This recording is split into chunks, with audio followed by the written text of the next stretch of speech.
What's going on, guys? Welcome back to this video. Today we're doing a machine from TryHackMe. The machine name is Stealth and it revolves around Windows privileged escalation in a protected environment. So first, let's get the narrative straight and then we will shift to the practical scenario. But the first thing you are going to do in this machine, first we will do, as always, the Nmap scan. Nmap scan will reveal several open ports. Now the ports we will be working with are first the RDP port, and we're going to work with the web server that's hosted on several ports, as you will see in the Nmap scan results. But basically we're going to work with the server hosted on port 8443. There's an Apache web server hosted here, okay? And you will find out why I mentioned RDP here. So basically, that is the Nmap scan results. That's what we can get from this. Now, if we focus on the web server hosted on 8443, we will see that it is actually, it has SSL certificate, so it is HTTPS. Now, when we move on to the web page, the web page has a form, an upload form. So there is an upload form here that allows you to upload PowerShell, meaning we can upload files with the extension PS1. So this is pretty much straightforward, that we can get a PowerShell reverse shell and make the target machine connect back to us. It seems pretty much perfect scenario. No hassles, no need to look for web application vulnerabilities. So straight away, the next step that we will take is to upload a PowerShell reverse shell. Okay. So that will get us the first shell. We get it from here. Okay. So by uploading a PowerShell reverse shell, we will get the first shell. After getting the reverse shell, we will notice that it is not a regular shell, okay? Meaning it's kind of not stable shell. So we land on a directory under documents. Okay. Now under documents, if we inspect the directory, we will see two files: PowerShell script and a log file. So it turns out that when you upload a reverse shell in step 1, what's gonna happen if you attempt to upload a reverse shell, the attempt will be logged in the log file. Now if you keep going with the first shell here, okay, what's gonna happen is it's gonna disconnect, because seemingly the blue team, okay, gets a notice that there is a PowerShell has been uploaded, okay, and the log or the attempt has been logged in the log file. Therefore, they're going to disconnect you from the machine. So, as we thought earlier, it shouldn't be that easy, right? So, how to overcome this? Now, basically, if we upload the reverse shell one more time and go to the directory here under documents, we will see the log file one more time. Now, if we inspect the web server directory, because at the end we want to know what is the path, I mean where the shell has been uploaded to. So we inspect the path under the web server path under XAMPP, okay, htdocs, and under uploads. If we inspect that directory, we will see the shell that we uploaded. Say it is shell.ps1, and we will see another log file. If we take a look at the contents of this file, we will see all of the commands. So here we will see commands that were executed by the reverse shell we uploaded. Now again, coming back to the first point, if we keep going with the first shell and try to move on to privilege escalation, we're not going to be able to do that, because as I said earlier, the log file here has a purpose to log all the attempts of people who try to upload reverse shells. So yeah, we got the first shell for a couple of seconds, but then it's going to disconnect. So what's the solution here? The solution is to basically, when we get the first shell, we're going to have to immediately delete the log file. First, we delete the log file here under documents, and we're going to delete the log file, delete here, that is under the uploads directory in the web server directory, XAMPP. If you delete these two files, you will keep your access. But again, you're going to have to change this shell to a more stable one. So under the same directory uploads, there is another, you will find another script named vulnerable. So vulnerable is another PowerShell script that is actually under uploads directory. It was uploaded by the author. So if we copy the contents of this script, modify on the parameters, we can easily get the second shell. All you have to do is to copy the contents and then run it on your own machine. So you will get another shell on another port. So say this port, so the first shell you got on port 1337. Here you can get it on any port like 4545. So in total you have two shells. The same process applies. Immediately after we upload, or after we run vulnerable ps1, the other PowerShell script, we have to check on the log files and make sure that the log files under documents and uploads directory are deleted. After we do that, we're gonna be able to roam free in the machine with the second shell. Now the second shell is under the user evader. Okay, so that user is the user of this machine, or user you will get access with, and you will be able to pivot to the user flag. Alright, so what's the next step? The next step is to escalate the privilege. So privilege escalation. Now, there are multiple methods to perform privilege escalation. So basically, we have manual and we have automated methods. For this machine, if you try to upload WinPiece, which is a tool that will enumerate the machine and give you all of the available privilege escalation vectors, WinPiece is not gonna work in this machine. Also, another tool called Watson. Also, Watson not gonna work because of the current protections on the machine. The only way to run privilege escalation script is to run a PowerShell privilege escalation script. You can pick any one of your choosing. So there is one called priv, okay, esc ps1. We're gonna take a look at this in the practical scenario. We will run this and we'll figure out that the user evader is actually the user running the web server. All privileges. Okay.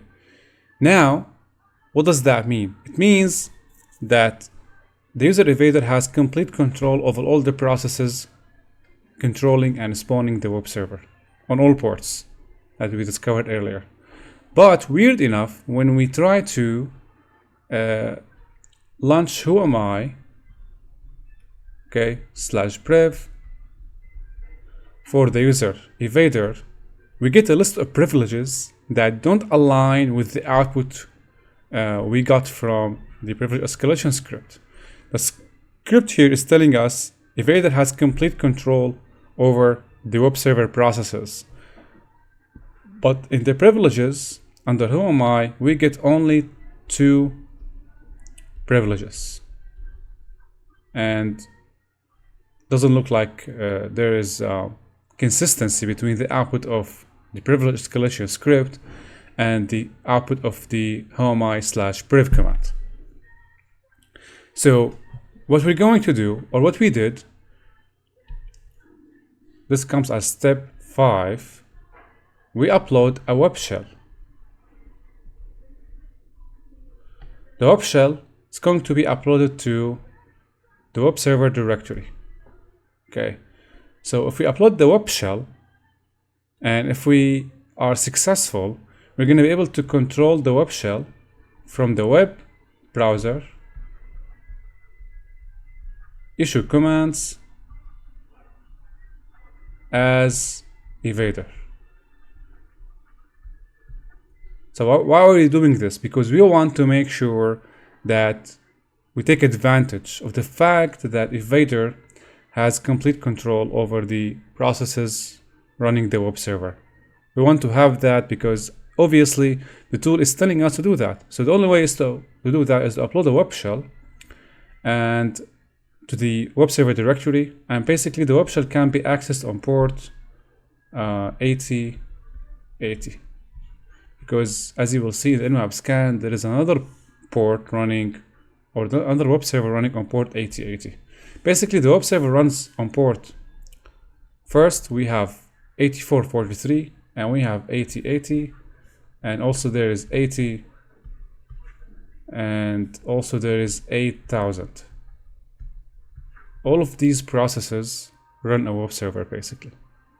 So if we upload the web shell on the main root directory of the web server, we're going to be able to access it on port 8080. It didn't work on 80 and it did not work on 8000. Once we do that, let's now add a new page.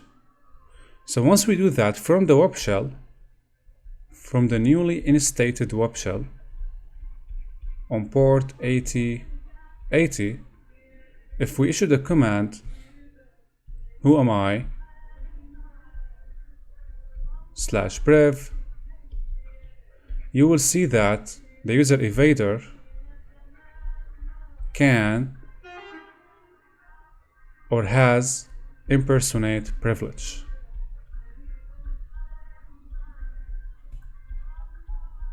Okay, now remember from the second shell back here, when we issued whoami/priv, we got only 2 privileges.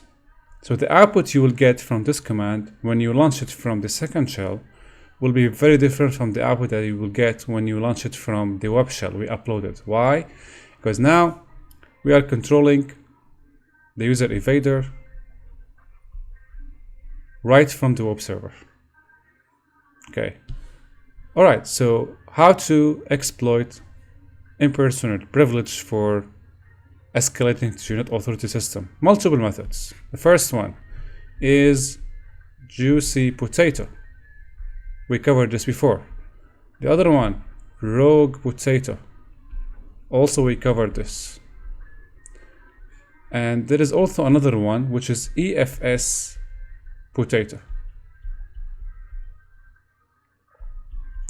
We're gonna cover this one in this video. Alright, so that's the theory of this machine. Let's now jump to the practical scenario and see how this works. As we covered earlier, guys, this is the web server on port 8443. And as we said earlier in the board, that there is an upload form where you can upload a PowerShell script to be analyzed. So basically, the web page will tell you if the script is malicious or not. It's like PowerShell script scanner. Okay. Now we upload a reverse shell, and when we upload the reverse shell, so we go to the first shell. You might be asking me what's the content of this reverse shell. So basically you can find, let me point you to the page of this reverse shell. So let me open the relevant node file from here, and we go to pre-compromise. So the source can be found, let's see. So we have all of these PowerShell one-liners. Yeah, So this is the script, as you can see, and we'll be modifying. Don't forget to modify the port and the IP. Most importantly, you can only modify, you have the choice to leave the port as is and to modify the IP address. Make sure to put the IP address of your machine. So basically here, if we go to connection info, this is the IP address of my machine. So I'm gonna have to put it here. Now, where to find this? You can find it in this link. Unfortunately, guys, I'm not gonna be able to put this link in the video description because sometimes YouTube flags the video and maybe it may take it down because it considers these links as malicious links. So this is the, just write PowerShell reverse shell and you will find it. It is actually this one, PowerShell reverse shell PS1. So that's the reverse shell we uploaded through this form. Now, when we upload this, we get the first shell. As you can see, it's not a regular stable shell. So if we take a look at the contents of the current directory we land on, we see we have file1 and log file, as we mentioned earlier. And the log file here, as you can see, it has been modified. It's supposed to be modified to include the attempts we made on the form here. So when it finds that the script we uploaded is malicious, it's going to modify this log file. So to take a look at the other log file, we go to the web server directory found under XAMPP. Here, we find the uploads directory, and under the uploads directory, we can see the PowerShell script we have uploaded that's about to be analyzed and the log file. If you take a look at the log file, we can see all of the attempts to execute this script. So what we have to do, make sure to delete this file to keep your access. As you can see, after we deleted the file, it's no longer here. Now, there is another PowerShell script that was uploaded by someone else to be scanned. If we take a look at this PowerShell script, you can see it can be used to gain another shell. So we try this, make sure to, again, modify the IP to point your IP address, and you can also leave the port as is. So we can copy this to your machine. So basically here I copied it to this directory and enter the new shell. And if we open the new shell here, the mousepad, you can modify on the IP and you can leave the port as is. But for me, I modified the port. So once we modify on this, we can go ahead and again upload it here. So once we upload it here, we'll get the second shell. So here we listen on port 4545, and immediately after we upload the shell or the reverse shell, we get the access. Again, we have to deal with the log file all the time. So we delete it from the documents directory and we make sure it's no longer under the web server directory. So we delete the log file here under the uploads directory. So right now we have stable access. So here I issued the command whoami/priv because we want to start the process of privilege escalation. And we can see we have only 2 privileges. Not too much to do with the current user, which is evader. That's why now we actually upload an automated script to help us find a valid privilege escalation vector. Now there is a note about flag, the first flag. First flag, you have to decode this into base 64. From base 64, you will find the flag. Now coming to the privilege escalation stage. So automated. So we have multiple scripts. We can upload Watson, we can upload exploit suggester, WinPeace, Sherlock, PowerShell Empire. But for this, as you can see, these are CTF scenarios. So they are intended ways to perform the challenge. So you can only use PowerShell automated scripts. I used privilege escalation check. It can be found here. This is the link. Privilege escalation check PS1. So once you download this to your machine, then go ahead and upload it to the machine. So basically we use, because we have PowerShell access, we use IWR to download it from my machine. Don't forget to start a web server on the machine, on your machine, to be able to host the script. So once we download this, I'm not expecting you guys to ask me how to download this to the, or how to transfer to the target machine. It should be obvious and should be easy. But anyway, what we can do here, let's see where I can do it. So cd to tools. So basically it is under privilege escalation.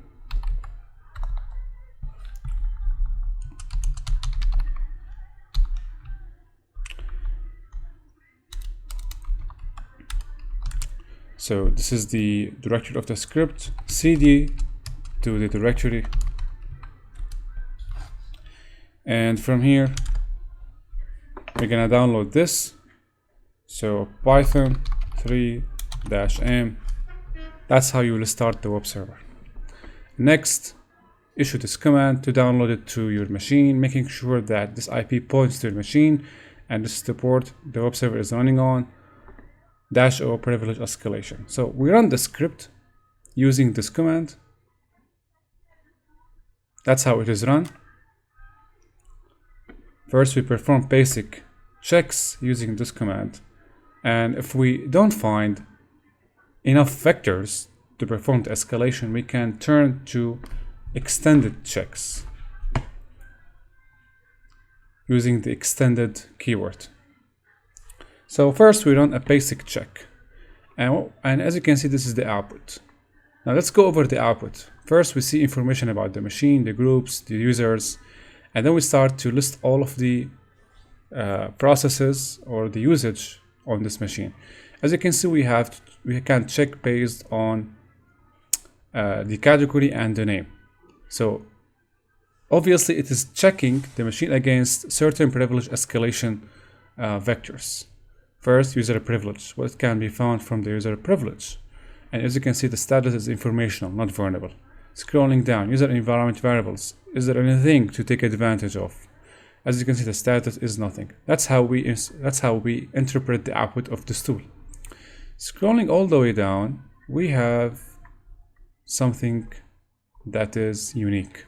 So if we check this one, service binary permissions, check whether the current user has any write permissions on a service binary or its folder.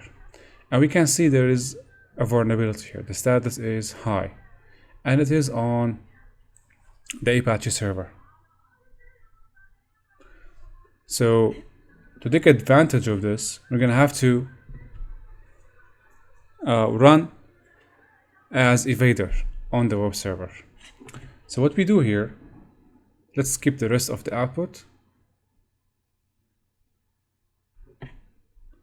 Now, same process, we upload a web shell. So how to find a web shell? Again, the options are not limited to one web shell.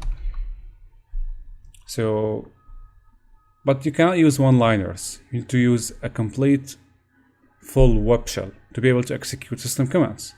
So there is this one, Pony, can be found here. So Pony needs to be uploaded to the web server directory. That's what we do. Again, the same step we took here. Okay, we host a Python web server where the script is stored in your machine, and then we download it from your machine, as you can see, but we store it under the web server directory. That's the root directory, and next we access it on port. As you can see, there are multiple web servers, one hosted on 8000, another one hosted on 8443, another one hosted on 5885. So we upload it on the port or the server that's listening on port 8080. So it's the one that is rendering a valid web page. try to access this server here. Hopefully the machine is still working because it has been running for a long time. Alright, so here we can see the Webshell. Now if we execute whoami/privilege, we can see we have extended privileges when we run the command as the web server user. So basically what happened here is we actually running now for the web server as the user evader. So we're gonna get extended privilege. And here we can see impersonate privilege. Now impersonate privilege can be exploited using multiple methods as we listed earlier in the board explanation. So we search for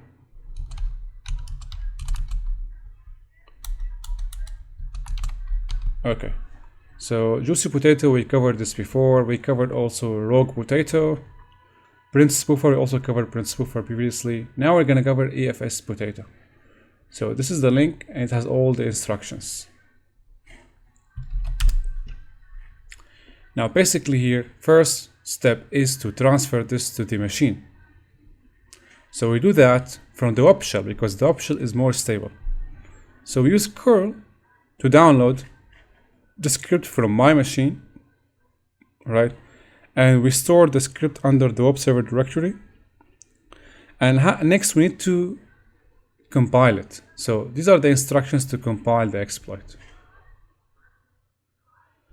So the machine is on platform 4.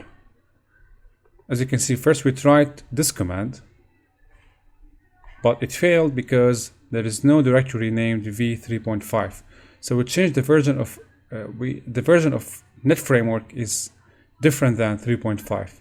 To find out the compatible version, we list the contents of the directory here, and we find it is version 4.0 30,319. So next we issue the exact same command, but we change the version to the one listed here. That's the complete command to compile the exploit. And this is the indication that the process is successful. Now we take a look again at the contents of the directory. We see there is an executable file named EFS. And now we can then escalate the privileges.